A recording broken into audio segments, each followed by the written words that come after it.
জয় মা সরস্বতী। ঈশ্বরের আশীর্বাদ সবার উপরে বর্ষিত হোক, সবার মনের কামনা বাসনা পূর্ণ হোক। আজকে এমন একটা টপিক নিয়ে এসেছি যেটা জানা খুবই দরকার, যেগুলো আমি আগে কোনোদিন বলিনি ভিডিওর মাধ্যমে।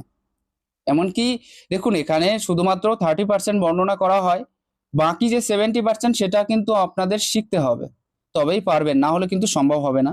যাই হোক, যে 30%-এর ভেতরে এই ভিডিওটা আমি কখনো বানাইনি, সেটা হচ্ছে আপনি বাবা মায়ের হাত দেখে কি করে নির্ণয় করতে পারবেন যে সন্তান কতটা সুস্থ থাকবে, কতটা ভালো থাকবে, সন্তানের ভবিষ্যৎ উজ্জ্বল হবে কিনা, এই সমস্ত বিষয়ে।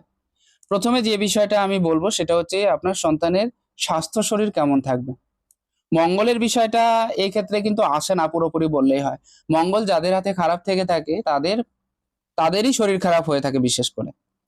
এমনকি 12 বছরের নিচে বাচ্চাদের হাত আমি বিশেষ করে দেখি না। যারা কুণ্ডলী বিচার করে তারা এটা করতে পারে, কিন্তু আমি দেখি না, কারণ একটা নেগেটিভ পজিটিভের ব্যাপার আছে।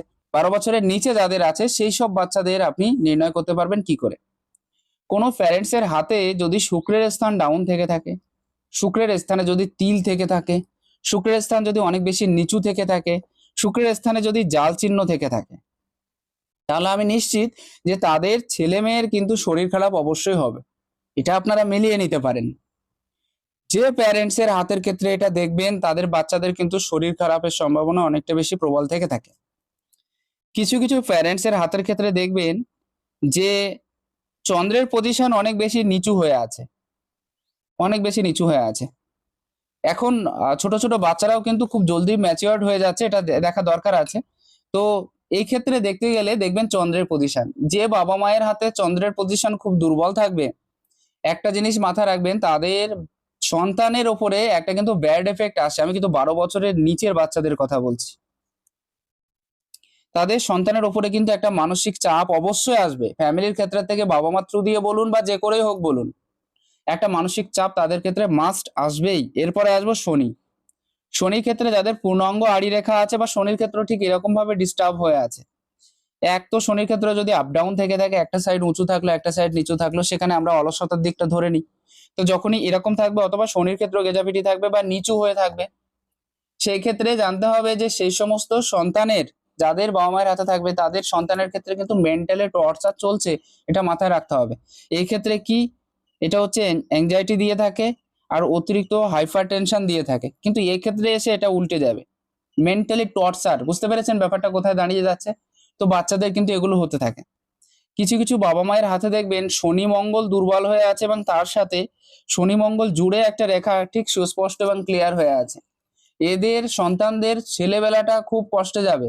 খাওয়া পড়ার অভাব হয়তো নাও হতে পারে, এরা যত ধনী ঘরেই জন্মগ্রহণ করুক না কেন, সোনার চামচ মুখে দিয়ে জন্মগ্রহণ করুক না কেন, তারপরেও দেখবেন এদের ভিতরে একটা টেনশন, এনজাইটি, মেন্টালি টর্চার এতটা বেশি কাজ করছে, একটা অভিশাপের মতো হয়ে যায় কিছু কিছু বাচ্চার হাতের ক্ষেত্রে। এটা দেখবেন নির্জীব হয়ে যায় কিছু কিছু বাচ্চা, আর কিছু কিছু বাচ্চা অতিরিক্ত দুষ্টু হয়ে যায়।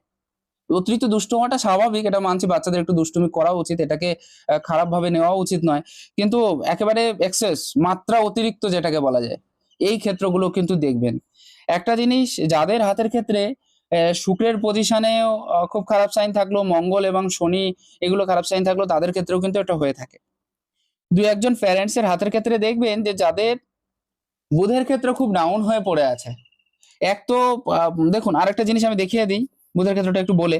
বুধের ক্ষেত্র যদি ডাউন হয়ে পড়ে থাকে, তাহলে কিন্তু তাদের বাচ্চাদের উপরেও একটা প্রভাব পড়ে, সেটা হচ্ছে বাচ্চাদের সাথে মেলবন্ধন হয় না, তাদের বাচ্চাদের বন্ধু বান্ধব কম হয়, বা সব জায়গায় সমানভাবে মেশার যে ক্ষমতা সেটা তারা অর্জন করতে পারে না, বা কথা বলার যে টেকনিক বা ক্ষমতা সেটা অতটা ডেভেলপমেন্ট হয় না, এটা দেখা গেছে। এই ক্ষেত্রে আমি একটা কথা বলি, মনে করুন যে এই পজিশন, হাতের এই পজিশন যাদের যত বেশি দুর্বল থেকে থাকে, যত বেশি ডাউন থেকে থাকে, এবং এর সাথে এটাও, তাদের কিন্তু মনের চঞ্চলতাটা অধিক পরিমাণে বৃদ্ধি প্রাপ্ত হয়, প্রচুর পরিমাণে। এটা সন্তানের উপরেও কিন্তু তার একটা এফেক্ট পড়ে প্রচুর পরিমাণে। তাদের সন্তানের কিন্তু ডেভেলপমেন্টের যে জায়গাটা সেটা অনেকটা বেশি নষ্ট হয়ে যায়, কারণ মনের অতিরিক্ত চঞ্চলতার কারণে এরা কখনোই ঠিকমতো না পড়াশোনা করতে পারবে, না কোথাও ভালোভাবে কোনো কাজে জয়েন করতে পারবে। সব দিকে একটা টেনশন কিন্তু এদের হাতের ক্ষেত্রে থেকে থাকে। এবার একটা সিক্রেট বিষয় বলি, সেটা হচ্ছে মূলত সন্তান মানুষ হবে কিনা, বা কত বড় লোক হবে, বা কিভাবে কতটা উন্নতি করতে পারবে, হাতের এই পজিশনে কিছু রেখা দেখা যায়, এটা আপনারা দেখে থাকবেন সবাই। তো এই বিষয়ে কিন্তু কেউ বর্ণনা করে না। এখান থেকে যে রেখাগুলো দেখা যাচ্ছে, এটা হচ্ছে সন্তান মানুষ হওয়ার মতো একটা বিষয়। আপনি সন্তানকে কতটা বেশি ডেভেলপমেন্ট করতে পারবেন, সে কতটা বেশি মানুষ হতে পারবে, তার অ্যাক্সিডেন্ট বা ফাঁড়া আছে কিনা, এই সমস্ত বিষয়।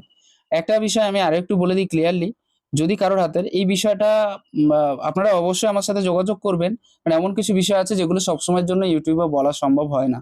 তাহলে তো সব সিক্রেট বলে আর কিছু থাকে না, এই হচ্ছে বিষয়। কারণ এই পর্বে ঠিক এইরকম জায়গা একেবারে নিচের অংশে, এবং এই ক্ষেত্রটা হচ্ছে আমাদের হাতের মণিবন্ধ রেখা, মণিবন্ধ রেখার ঠিক জাস্ট উপরে, একেবারে অনেক উপরে নয় কিন্তু, এরকম জায়গায় একটা ক্রস সাইন থাকে ছোট্ট। যাদের ক্রস সাইন থেকে থাকে তাদের ছোটবেলায় কোনো দুর্ঘটনা বা অ্যাক্সিডেন্ট হয়েছিল, আমরা এটা ধরে নিতে পারি। কিন্তু যখনই কোনো বাবা মায়ের হাতে পরবর্তীতে এই রেখা ওঠে বা এরকম রেখা দেখতে পাবেন, তাদের সন্তানেরও কিন্তু কম বয়সে একটা দুর্ঘটনার সম্ভাবনা থেকে থাকবে। তো এই বছরটাকে আমরা 12 হিসেবে নির্ণয় করে থাকি, যে 12 বছরের আগে পর্যন্ত আপনার সন্তানটাকে একটু দেখে রাখবেন। তো এটাই ছিল বিষয়। নমস্কার, ভালো থাকবেন। ঈশ্বর সবাইকে কল্যাণ করুক, সবার মনের কামনা বাসনা পূর্ণ হোক। নমস্কার।